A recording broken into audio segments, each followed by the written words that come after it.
Aujourd'hui, par la volonté de Dieu, nous allons parler sur beaucoup de thèmes. Premièrement, sur le marabout.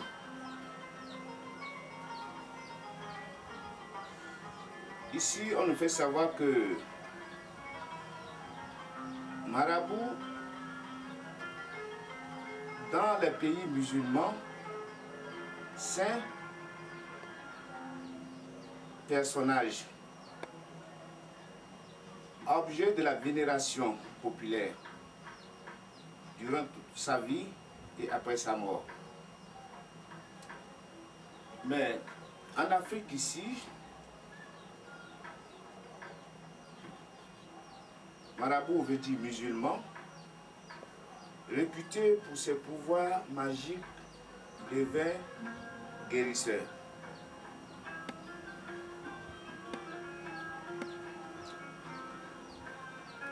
Le maraboutage.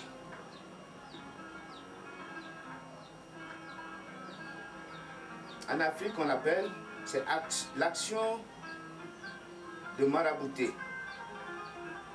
Pratique à la fois magique et religieuse. Des marabouts.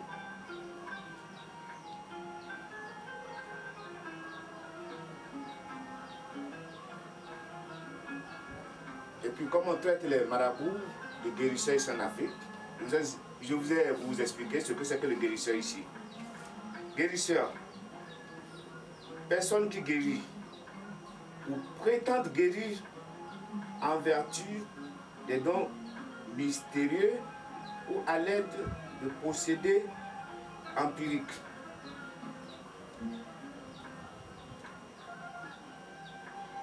Et en France, les guérisseurs en France ne peuvent faire rémunérer leurs services qu'en contravention avec les lois sur l'exercice de la médecine.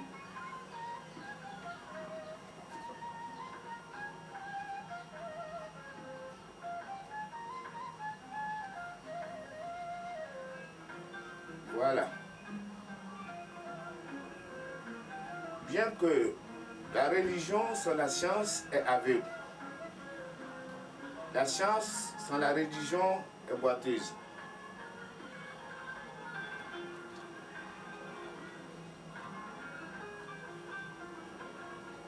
L'islam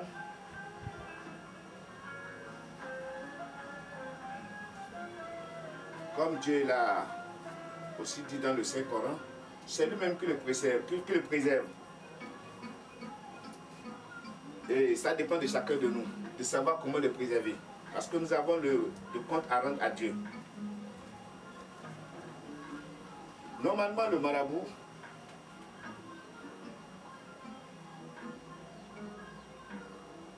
c'est un connaisseur du Coran, qui apprend les enfants le Coran, qui apprend les gens, qui connaît la vie, qui connaît la science mystique. Normalement, un marabout, on peut appeler l'imam marabout. Même si la femme de l'imam est malade, ou bien en grossesse, il envoie à l'hôpital. Même le marabout, son enfant est malade, sa femme, lui-même, il va à l'hôpital. Ses soeurs, ses enfants, il part tout à l'hôpital. Normalement, le marabout est différent du guérisseur. Puisque le marabout,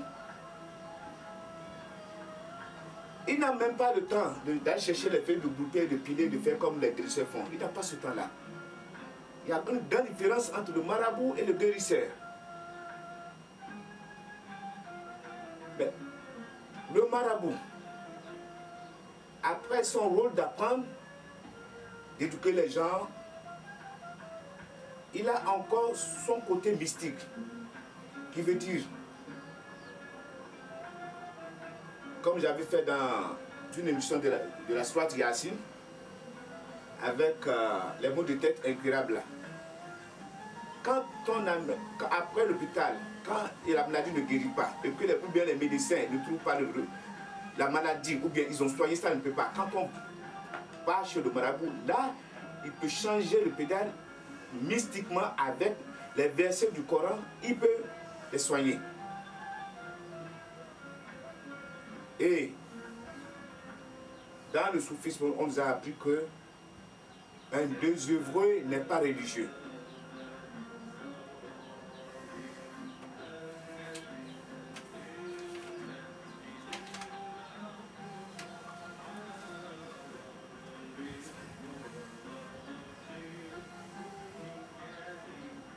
C'est pas parce qu'on est musulman, on porte le nom musulman, on est parti à la Mecque,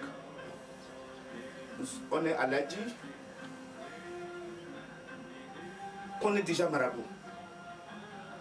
Même si quelqu'un a bien appris le Coran, il parle arabe, ça ne suffit pas.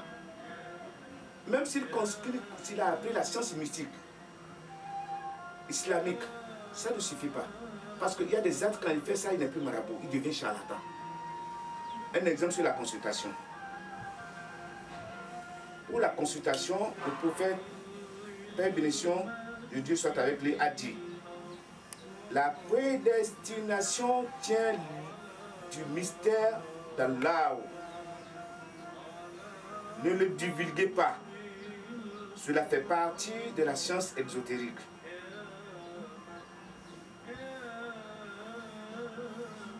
Et quand quelqu'un vient vous dire, il vous consulte, vous voyez déjà là que c'est déjà contradictoire avec les hadiths du prophète sallallahu alayhi wa sallam.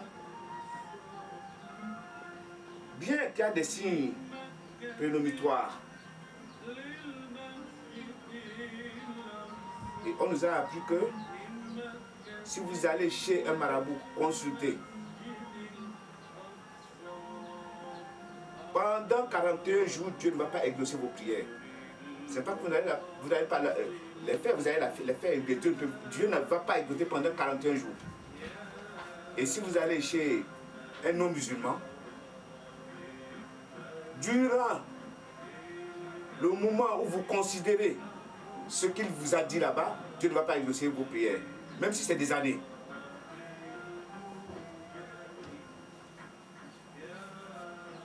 Donc, en islam, il y a beaucoup de mots qu'on n'a pas pu, qui n'ont pas dans la langue française.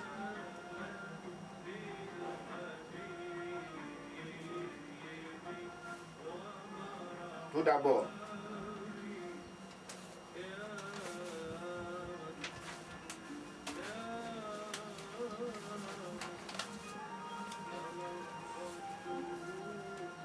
donc le marabout, c'est un mot fabriqué par les blancs, par nous aussi, qui ne concerne pas normalement l'islam.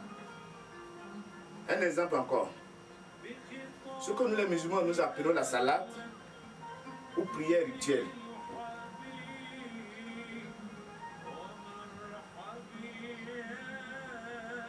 Mais les gens l'expliquent que, au lieu de dire que de la tradition en français par le mot prière, salade, au lieu de la tradition en français par le mot prière, non. La salade, ça demeure pour le croyant une prescription à temps déterminé. Donc une prière rituelle. Donc on ne peut pas le signifier. Ce n'est pas seulement la prière. Ça ne pèse pas, ça n'a pas sa valeur.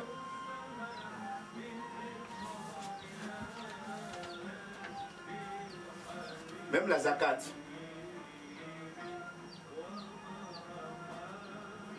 La zakat, ce n'est pas seulement donner les cadeaux. La zakat ou adoration d'Allah par le versement du minéraire, etc. Donc, ce n'est pas donner un simple cadeau comme ça. C'est calculé. Il y a des expressions sur ça.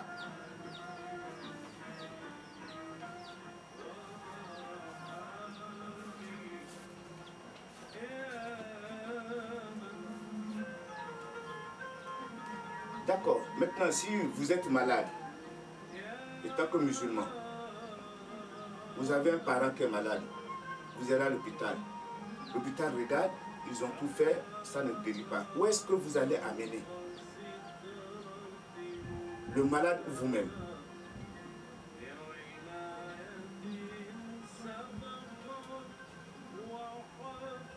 Du moment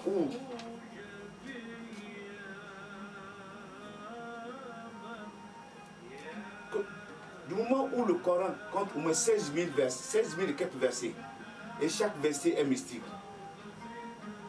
Le mot mystique là, c'est beaucoup différent de la magie, telle que la carte de Moïse. Non, ce n'est pas la magie, c'est du mystère de Dieu. Pourquoi? Parce que la magie, c'est l'œuvre de la sorcellerie. Et la sorcellerie, c'est l'œuvre du diable. Et c'est très loin d'un musulman. Les gens traitent les musulmans de féticheurs. Nous ne sommes pas des féticheurs. Non, un musulman n'est pas féticheur. Nous, la religion musulmane est venue parachever les religions du monothéisme. Donc, il ne faut pas nous attribuer que nous sommes des féticheurs. Ceux qui nous disent que nous sommes des féticheurs, c'est vraiment eux qui sont des féticheurs. Pourquoi? Parce que quand vous avez déjà une statue, quelle que soit la beauté que vous lui donnez, c'est déjà le fétiche. Bien que les anciens, nos ancêtres, ils n'ont pas le moyen de structurer bien les choses. Avec la terre, la terre, ils forment quelque chose qu'ils adorent, ou bien les statuettes, ils taillent le bois. Mais aujourd'hui, ici, les Blancs nous ont amené quelque chose de joli, un homme joli, une belle femme ou quoi, que vous appelez, je ne sais pas comment vous les appelez. Vous les vénérez, vous les adorez. C'est ça qu'on appelle l'idolâtrie. Mais c'est loin du slam. Loin de nous. Et vous qui êtes musulmans qui repoussent le mot maraboutage à côté, il y a des marabouts. Il y a des marabouts et il y a plusieurs sortes de marabouts. Il y a, excusez-moi du terme, des vrais et des faux. Mais on ne peut pas ne pas se soigner avec les médicaments. Toutes les feuilles, tout ce que vous voyez là, les vertus là, Dieu a créé ça pour nous. Nous, quand on était beaucoup jeunes, même à partir de quel âge, même quand on commence à parler déjà, c'est pas 5 ans ou 4 ans, on t'envoie chez un vieux. On dit, va chercher la feuille du papayer. Quand tu ne sais pas répéter, on dit d'accord. Arrivé chez l'oncle ou tonton, tu lui demandes papayer. On te dit répéter ça plusieurs fois. Tu cours jusqu'à arriver là, on t'envoie, tu dis papayer, ou bien tu prononces même mal. Lui sent déjà ce que tu veux dire. Il te donne ça. Et devant toi, on fait quelque chose, on mélange, on fait comment il fait pour soigner une maladie. On te dit, ah, ça soigne ça, ça soigne. C'est comme ça qu'on grandit, petit à petit, petit à petit, petit à petit. C'est pas pour rien qu'on nous dit que quand un Africain meurt, toute une bibliothèque est grillée. Mais il ne faut pas que pour nous soit comme ça. Il faut qu'on s'approche de nous-mêmes. Il y a des gens qui ont beaucoup étudié, aller jusqu'à l'université, c'est bon. Mais vous avez les connaissances, mais il reste la sagesse. Là, le livre que j'ai en main, c'est la médecine prophétique. J'ai aussi la médecine soufie. Et j'ai la médecine traditionnelle aussi. médecine traditionnelle, que ce que telle feuille, ça peut guérir ça, ça peut guérir ça. Si moi je me retire des thérapeutiens, c'est parce que personne ne peut me dire qu'il y a d'autres créateurs à part Dieu. Tout ce que nous voyons, c'est Dieu qui a créé ça. Les gens, problème de génie, de tout ça, de tout ce qui veut des fétiches, de quoi ça. Aucun féticheur ne peut pas me dire que c'est son fétiche qui a créé telle vertu, tel arbre ou telle chose. Là, c'est une preuve de la médecine prophétique. Ici, on nous dit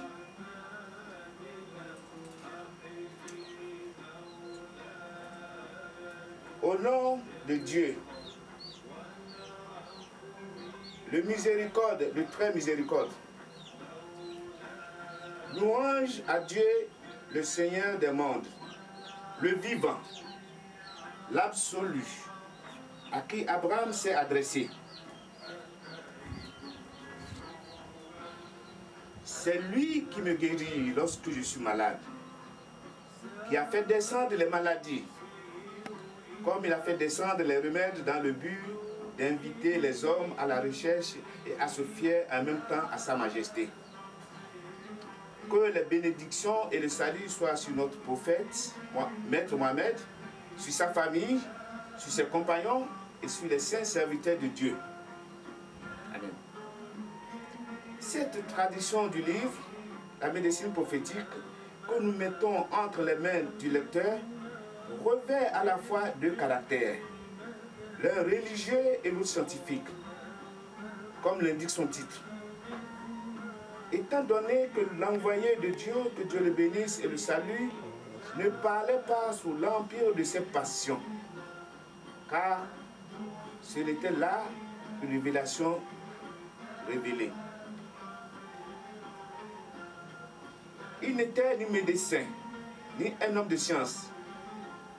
Lui, illettré, qui ne savait ni lire ni écrire, mais plutôt un envoyé qui a reçu le message. L'a transmis et répandu. Comme il a divulgué la nouvelle religion, il n'a pas manqué d'être aussi un maître pour ses compagnons en les enseignant et plus tard à toute l'humanité, ce qui leur assurera le bien-être dans ce bas monde et la grande récompense dans la vie de l'au-delà. Il a fait savoir aux hommes comment se remédier pour lutter contre les maladies du cœur et celles du corps, pour conserver en même temps la foi et la santé. En ce qui concerne les maladies du cœur ou de l'âme, il nous suffit ce hadith. Celui que le Coran ne guérit pas ne trouvera aucune guérison. C'est-à-dire qu'il ne le récite pas et met ses prescriptions en pratique. Quant aux maladies corporelles, le hadith suivant, à mon avis, est le plus important et à la base de tout remède. Le fils d'Adam nous remplit un récipient pire que son estomac. Bien que quelques bouchées lui suffisent pour le maintenir en vie. S'il veut absolument prendre un repas, qu'il consacre dans son estomac un tiers pour sa nourriture, un tiers pour sa boisson et l'autre tiers pour sa respiration. Ou bien encore, ce hadith qui renferme les médicaments divins et terrestres, vous devez recourir à deux guérisseurs, le miel et le Coran. Comme le miel guérit le corps, ainsi le Coran guérit le cœur, l'âme. Nous espérons par cette tradition avoir présenté au lecteur un ouvrage d'une grande utilité. Seigneur, ne t'en prends pas à nous s'il nous arrive d'oublier ou de commettre l'erreur. Affermis nos pas sur la voie droite et reçois-nous dans le ciel de ta miséricorde. Louange à Dieu, telle est notre dernière invocation.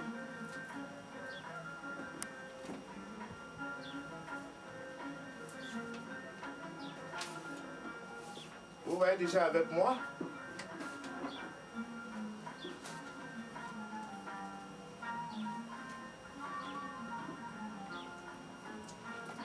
ici,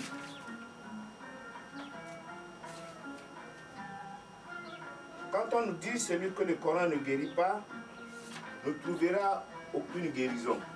C'est-à-dire qu'il ne récite pas et met ses prescriptions en pratique. Là, on s'adresse aux musulmans. Le Coran, c'est quoi? Le Coran est un esprit, parce qu'il revivifie le cœur.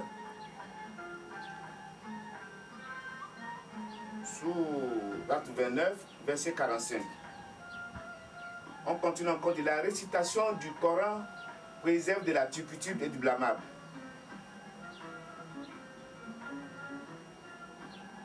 Et le mot Coran veut dire prédication par excellence religieuse. Enfin, le Coran est une lecture recommandée aux musulmans comme une récitation.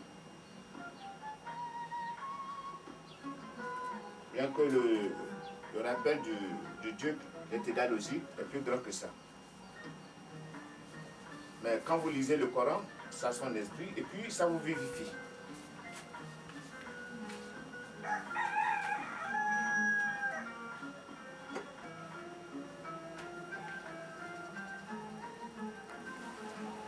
Et en plus, il y a les djinns. J'ai un document ici qui parle de la protection de l'homme, des djinns et du Satan. Même si quelqu'un lit le livre, ça ne suffit pas. Il faut être vertueux.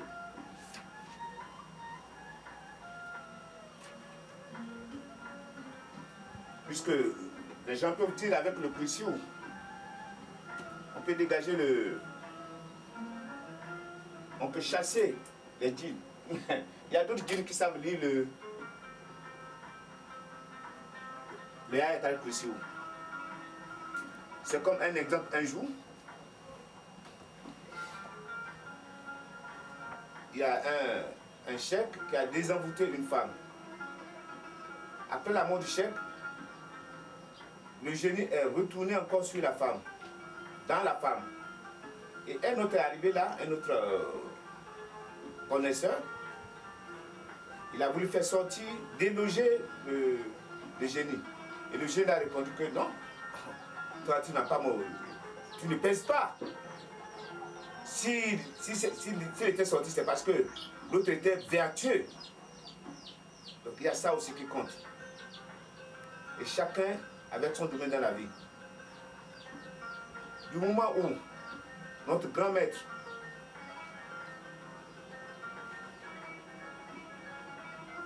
que la paix et la bénédiction de Dieu soit avec lui, nous a appris.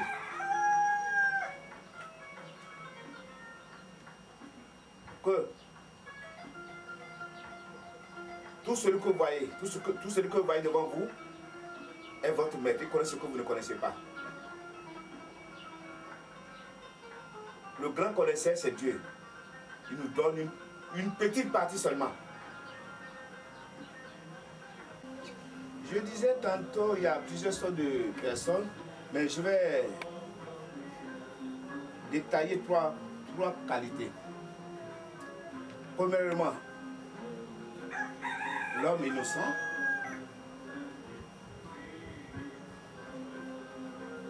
Qui accepte tout. Quand vous lui parlez quelque chose, il accepte parce qu'il est innocent. Ça, c'est la première qualité. La deuxième personne, c'est un intellectuel, il a beaucoup appris. Quand il comprend quelque chose, on lui dit quelque chose qui ne correspond pas à ses connaissances, il nie, il dit catégoriquement, c'est pas ça. Quand on dit 1 plus 1 égale 3, il dit non, c'est 2. Si on dit 0 plus 0 égale 1, il dit non, c'est 0. Parce que là, il a la connaissance, il a appris, il se dit intellectuel. Sans oublier que c'est Dieu qui est le connaisseur. Et la troisième personne, il est aussi connaisseur. Connaisseur veut dire c'est la connaissance de la vie, puisque au niveau des écoles, de l'université, il y a des diplômes. Mais dans la vie, on apprend tous les jours. La troisième personne, si vous lui dites quelque chose, s'il comprend quelque chose qui ne correspond pas à ses connaissances, à ce qu'il connaît, il n'accepte pas et il ne nie pas. Là, il va faire la recherche sur ça. Là, on appelle ça le sage. Donc, avec tout ce que vous connaissez, il faut apprendre aussi la sagesse.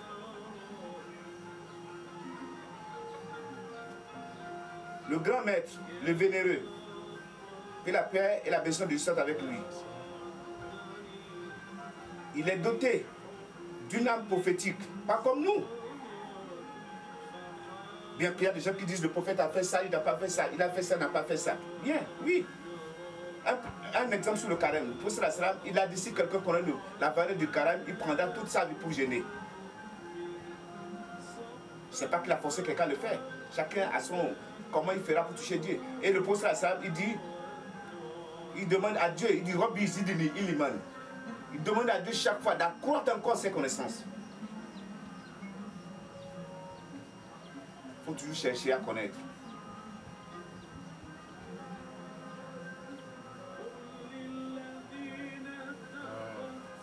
Cher Gafar, j'aimerais poser une question concernant toujours votre grand thème, le maraboutage. Bon.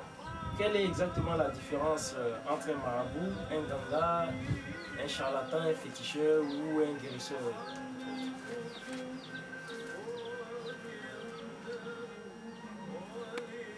Oui, je l'avais déjà dit. Un marabout, normalement, n'est pas un guérisseur. Parce que pour être guérisseur, si tu ne sais pas faire, si tu es marabout, tu deviens charlatan.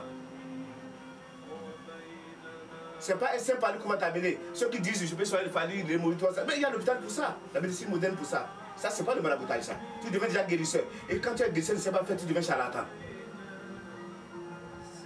J'avais parlé de la consultation. Aujourd'hui, quelqu'un qui s'est dit qu'il consulte. Mais il a vu ça où? Et en plus, pour vous dire, il y a des qualités de maraboutage, des marabouts. Premièrement, le chemin le plus court pour le maraboutage, bien que ce n'est pas parce que quelqu'un il a appris le Coran, il sait lire le Coran, il parle arabe. Arabe, c'est une langue. Il parle arabe ou quoi, il sait le Coran qu'il est marabout. Il y a d'autres.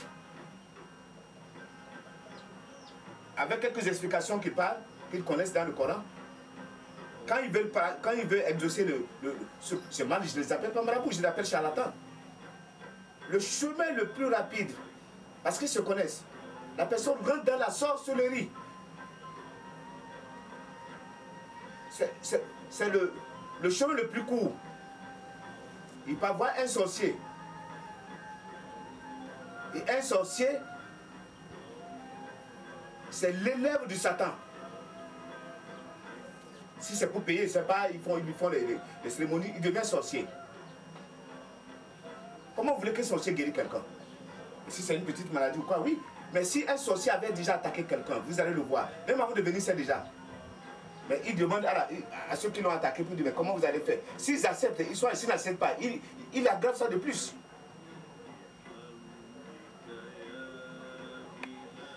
Ça, c'est facile, ça, c'est le premier. Le deuxième, c'est eux, ils ne sont pas sorciers, mais ils ont le pacte avec les génies. Et le pacte, c'est des choses qui se passent entre deux individus qui ne se font pas confiance. Entre la femme et le mari, c'est l'alliance. Entre nous, c'est l'alliance. Mais le pacte, ça se passe entre deux individus qui ne se font pas confiance. D'un jour à l'autre, ils vont se trahir. Et quelqu'un qui fait le pacte avec les génies, avec un génie ou quoi, mais il n'a plus la place. Ici, il peut jouir de tout. On le voit, il est grand imam dans des grandes voitures, dans des choses là. Mais devant Dieu, il n'est rien. C'est là que les gens considèrent. Il y a des imams que moi, je ne peux même pas payer derrière eux ici à Libreville. Parce que je les connais. Bien que je ne connais pas, je ne suis pas bien au courant, mais les bouche à oreille qu'on entend là, ça me fait peur même. Quelqu'un qui est sorcier, qui a le pacte avec les génies, ne verra pas Dieu jusqu'à la résurrection. Le pacte c'est quoi avec les génies? Le pacte c'est que les génies vont le pousser à désobéir à Dieu. Ou du tout court, si on a le temps, on peut encore développer ça. Les génies, avant de lui être pour le pacte serviable, ils vont lui demander de laisser une de ses prières. Il va faire ça, mais c'est pour eux. Comme on nous a dit 5 la salade, on dit prière, salade, couramment prière, 5 par jour. Ils peuvent lui arracher tout, vous lui dire, une parmi ça c'est pour eux. Donc ta prière n'est pas complète. Tu vas voir Dieu. Il y a d'autres, quand ils meurent, ils partent vivre ailleurs pour servir les diables là. Ça dit, j'appelle ça les diables, ça dit les génies là. Il y a des génies musulmans, il y a des génies autres aussi. Mais il y a des âmes, des musulmans qui ont le pacte avec les génies musulmans. Il y a des gens qui ont le pacte avec les génies non musulmans. Il y a des gens qui se disent marabouts et ils ont des contacts avec les choses du village, le fétiche. Un marabout qui fait le fétiche est hors islam. Ça, ce n'est plus le marabout, c'est le charlatanisme. Mais vous, les gens mélangent tout. Hein? Et le troisième, la qualité, le vrai marabout, est quelqu'un, un vertueux. Il fait, c'est-à-dire, il adore Dieu avec, il fait un sacrifice personnel. Il se prive tout ce que Dieu dit qu'il ne faut pas faire, il se prive pour ne pas le faire. Mais quand quelqu'un qui dit qu'il est marabout, une femme vient chez lui, la femme est venue pour son intérêt. Peut-être c'est quelque chose ne marche pas chez elle, ou à cause de le mariage ne va pas, ou quoi, ou il cherche l'enfant. Et toi, tu vas avec elle. Ou bien d'autres prennent au sort de ces femmes-là pour devenir leur femme. Est-ce que la femme est venue chercher le mariage? Comme les femmes aussi, c'est des êtres faibles. Ou bien vous vont consulter pour dire, oh, c'est lui qui t'a fait ça, c'est lui qui t'a fait ça, c'est lui qui t'a fait ça, c'est lui qui t'a fait ça. Même les rêves. Ceux qui ont eu à expliquer les livres des rêves, on dit que même les rêves, dans 100 rêves, c'est peut-être qu'ils ont bien interprété 40. Les rêves, c'est quoi? On ne peut même pas expliquer les rêves. On interprète. C'est le rêveur qui peut expliquer ses propres rêves. Normalement, il y a des gens, chacun de nous, de vous tous qui m'entendez, vous devez avoir un cahier de rêve. Vous notez quand vous rêvez tel. Dans le moment où vous rêvez telle chose, qu'est-ce qui s'est passé le jour-là, ou dans la semaine, ou dans l'année-là? Vous allez vous créer votre propre rêve, votre livre. Parce qu'on ne fait qu'interpréter.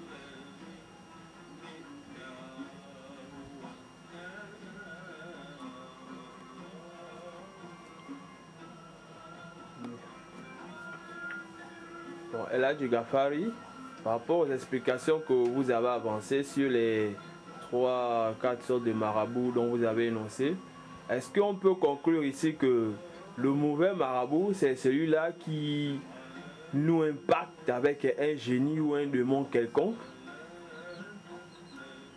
Oui, mais c'est clair, quelqu'un qui a déjà le pacte avec le démon, avec les génies. Du moment où dans la sourate 17, verset 70, soit Israël, Dieu nous dit qu'il nous a considérés plus que les génies là. Et nous sommes l'ambassadeur de Dieu sur terre. Pourquoi? Parce que Dieu, quand il s'est vu qu'il est Dieu, il n'a rien créé de ciel, rien de la terre, rien. Il a pris de sa lumière pour créer l'âme prophétique du prophète sallallahu alayhi wa sallam. Et c'est ça grâce qu'il nous donne. Maintenant, nous, on se ridiculise devant un génie. Ça, c'est déjà au slam. Ça, ce n'est plus marabout. Ça, c'est le charlatanisme.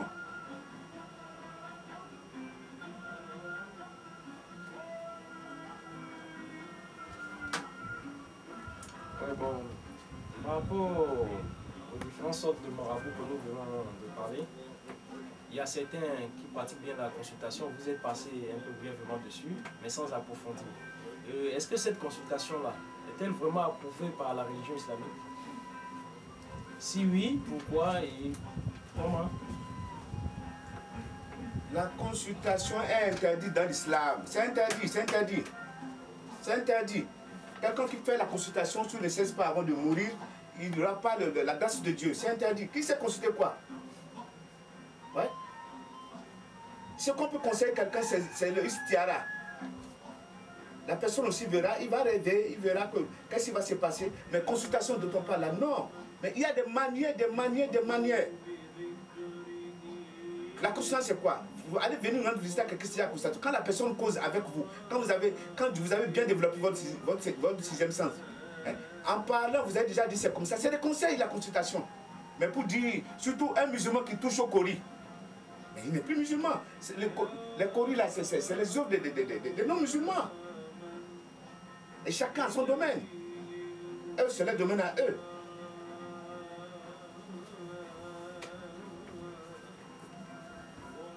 Elhaj Gafar, est-ce que vous pouvez nous donner un exemple de l'istihara? L'istihara, là, c'est long. Il y a beaucoup d'exemples. Même si quelqu'un se concentre sur un problème, il doit avec ça, ce qu'il va lui montrer, et ça dépend de lui. C'est pourquoi on dit que les marabouts sont utiles. Vous allez le voir, vous allez expliquer. Quand vous expliquez, il va vous dire comment vous allez faire. Il y a des versets qu'on lit. Il y avait une émission que j'ai faite sur le Yassine. Comment on peut faire le Sierra, j'ai montré dedans. Mais comme ce n'est pas le cas aujourd'hui là. Bien qu'il ne faut pas entreprendre quelque chose sans voir à peu près. Mais les gens se prennent ça comme boulot. Il y a des gens il y a des marabouts, les gens s'allient même chez eux pour consulter. Il a vu ça où? Il sait consulter quoi? Même le professeur Lassam, pendant la guerre la dernière guerre là, mais le prophète a rêvé. Quand il a rêvé, il a vu beaucoup de ses troupes dépasser les ennemis. Et même pendant la guerre, pendant la journée, Dieu a fait, il voyait beaucoup de... C'est-à-dire, il se voyait plus nombreux que les autres. C'était faux. Dieu a fait ça pour le couvrir, pour qu'il n'ait pas peur. Et pendant la guerre même, le diable était devant les infidèles. Mais quand le diable a vu les anges descendre, il a dit, ah, ce que lui voit, vous ne voyez pas. Il a fui. Et c'est les anges qui ont descendu pour aider le prophète à la guerre là. Donc même les rêves, on ne peut pas expliquer de rêve et puis confirmer ça. Non, non, non. La connaissance c'est à Dieu. Est-ce que quelqu'un peut... On soigne, on ne peut pas guérir. C'est Dieu qui guérit. C'est toi qui te dis que tu es marabout, que tu connaissais. Les problèmes que tu as, c'est la personne qui vient te voir, pour toi-même dépasse pour lui. Pour elle plutôt. Donc la connaissance c'est à Dieu, c'est Dieu qui guérit. On ne fait que soigner.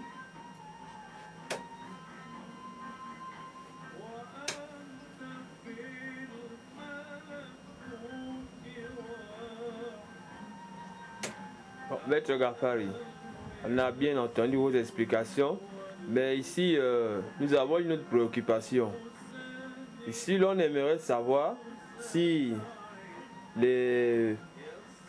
la pratique du Tijaniya est-elle une pratique recommandée dans l'islam, et par rapport à leur maître, on aimerait savoir si leur maître peut être appelé comme des marabouts.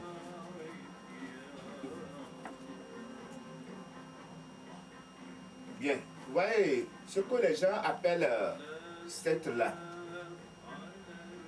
normalement ça n'existe pas dans l'islam. Celui qui pratique le secte n'est plus musulman. Si les gens ne savent pas, je vais essayer de vous expliquer ce que c'est qu'une secte.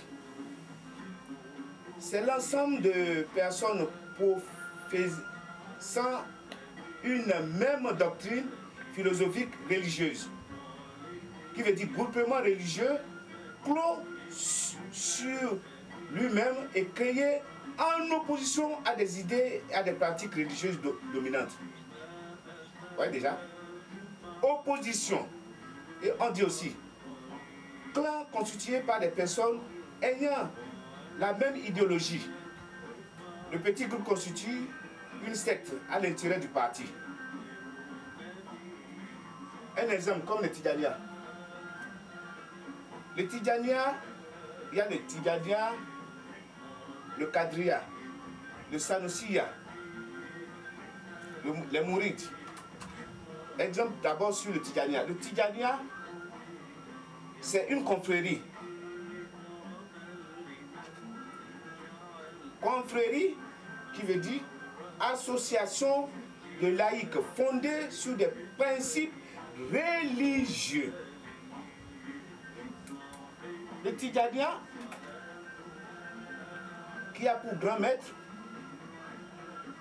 Cheikh Ahmed Tidjani, c'est-à-dire il s'appelle Tidjani, c'est pourquoi on dit Tijaniya. Abdel Kadri, il s'appelle Kadri, donc on dit Kadriya. Sanusiya,